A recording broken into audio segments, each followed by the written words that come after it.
I've been asked to present Ray with what someone thought was a dead rat, but it's actually a very nice replica of a T-Rex. This lady right here. Wave your hand. There you go. There's a T-Rex for you to take home to add to your collection of T-Rexes. Isn't that lovely? Oh my God, that's beautiful. That's beautiful. Thank you. A little bit about your early years. You published in the pulps when the pulps were the best, often the best resource for young writers. Weird Tales, Amazing Stories. And they paid a lot of money. They paid $10 a story. $10 a story. I got rich, yeah. Yeah. It wasn't just a penny a word. Was it by the story itself, or it was a half cent a word. Half cent a word. And you persisted. You didn't let any rejection notices discourage you. You persisted. Well, I couldn't help myself. You couldn't help yourself, right? Every day. Yeah. The next thing I want to talk to you about is something that's very close to a couple people in the audience tonight, or this afternoon, because it has to do with a short story that you wrote, finally getting published in Amazing Stories back in the mid-1940s. That's right. Called Chrysalis. And I think this would be a great anecdote for this audience. Many of the people in this audience are probably aspiring writers or artists and would like to know that things don't come to you overnight. Sometimes you have to struggle to get what you want, and that you should not be upset by or insulted by rejection slips from time to time, because you saw more than your share of rejections over the first few years of your career, didn't you, when you were struggling? Especially for this story. And this story. So talk a little bit about Chrysalis. This is a great story. Yeah, I wrote a story, Chrysalis, and sent it to Astounding Science Fiction, and they rejected it. And Henry Kupner, who was one of the leading writers in the field, helped me rewrite it, and we resubmitted it to Astounding, and they rejected it. And Henry Kupner helped me rewrite it a third time, and it was rejected again. And finally, when I was 24 years old, it finally sold to Amazing Stories. But it took me 4 years when I was very young to write the story, which was published, and now it's being turned into a motion picture 50 years later. It's great. I'm so happy. Yeah.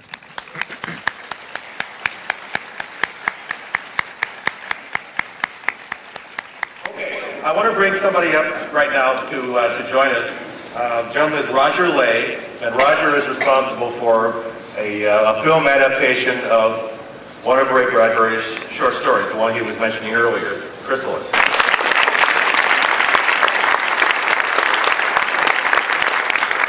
I want to bring out my producing partner as the film's editor, Cheyenne Pesco, and one of the stars of the film, Mr. Corey Landis, who is back there.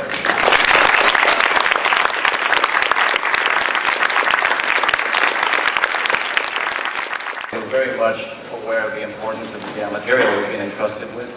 We're all fans of Ray's work, and we're approaching this film from a fan's perspective. We're trying to make the kind of film that, kind of Bradbury film we'd love to see. And it's Chrysalis, like they said before. It was originally published back in 1946, and 52 years later, here we are making this motion picture. And Cheyenne can fill us in a little bit on what the status of the project is right now. So we are definitely deeply immersed right now in post-production, and we actually shot the film in high definition using Panasonic's P2 workflow. I don't know if you guys are familiar with that yet, but it's definitely an excellent technology, and it's allowed us to not only shoot this film quickly, but the turnaround time for actually for editing and so forth. And thanks to the tools provided by Blackmagic Design and an Apple computer, of course.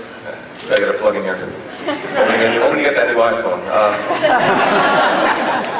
Well, thanks to those tools, we are very ambitious, and those tools are fueling our ambition, and we hope to have the film ready to go by the fourth quarter of this year. Yeah, actually, we should talk about the website. I think you have an update on the website. I just got a text a few minutes ago, actually.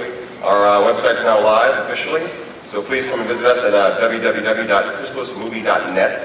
And we have some materials on there, and we're going to be updating it constantly, obviously. We have a lot of featurettes we're going to be putting on there, and a lot of unique content, so please come and visit us there. I think closer to the end of September or October, we'll have all the info on where you're going to be able to watch the film and when. Like I said, we do want to get it out there before the end of the year. This has been a great process. It's been 2 years, actually 2 years to this date. We were here at Comic Con, not in this gigantic room. We were in one of the smaller rooms off to the side somewhere, showing a short film called A Piece of Wood, which was how our relationship with Ray got started. Ray was generous enough to say to us, go ahead and make a short film, A Piece of Wood. And the film did very well on the festival circuit. We got some really good reviews. And the most important thing, Ray liked it enough that he entertained the thought of us having us do a feature film. The film is called Ray Bradbury's Chrysalis. That's the complete title of the film. It's not my version of Chrysalis. It is Ray Bradbury's Chrysalis. So that's the title we're going with. Cool.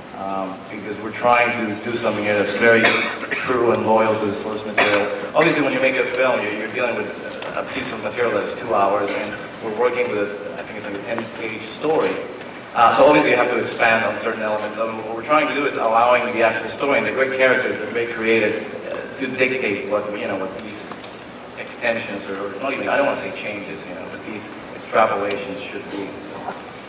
So that's Chrysalis. We're hoping to have it ready by the end of the year, and hopefully you guys will enjoy it. And like I said, thank you to Ray for giving us the opportunity. It's an honor.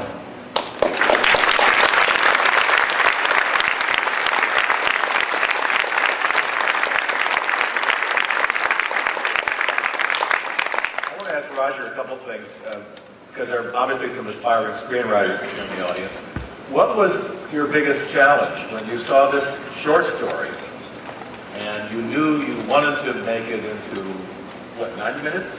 90 minutes. Well, the script is, it felt like it was going to be a 2-hour film, but as we're getting into the editing now, we're trying to bring it into around 90 minutes. It up. But that's still, that's a monumental difference between a short story of how many pages?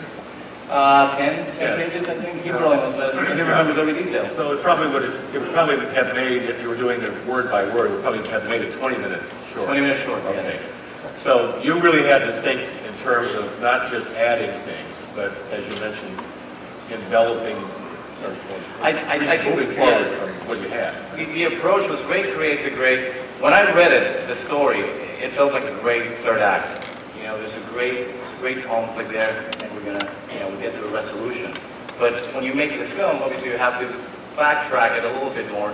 And the key to that was the characters. He wrote some great characters. The lead character, Smith, this person was one scientist that goes through the changes. That was when we realized that had to be the focus of the film.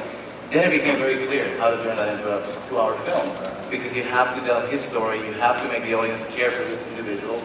You go and tell Ray's great, story based on, So your script was fundamentally first about a backstory of Smith, so that the audience would understand what happens to him later. Of Smith and the circumstances, because Ray, when the original story does not tell you when this is happening, we know it's somewhere off in the future. If we continue our path, something like this could happen where the environment will be basically drained.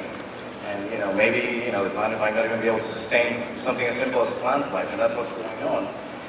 So what we have to try and figure out is how do we tell the audience how this happened or hint at it without really going off into that and forgetting about the characters.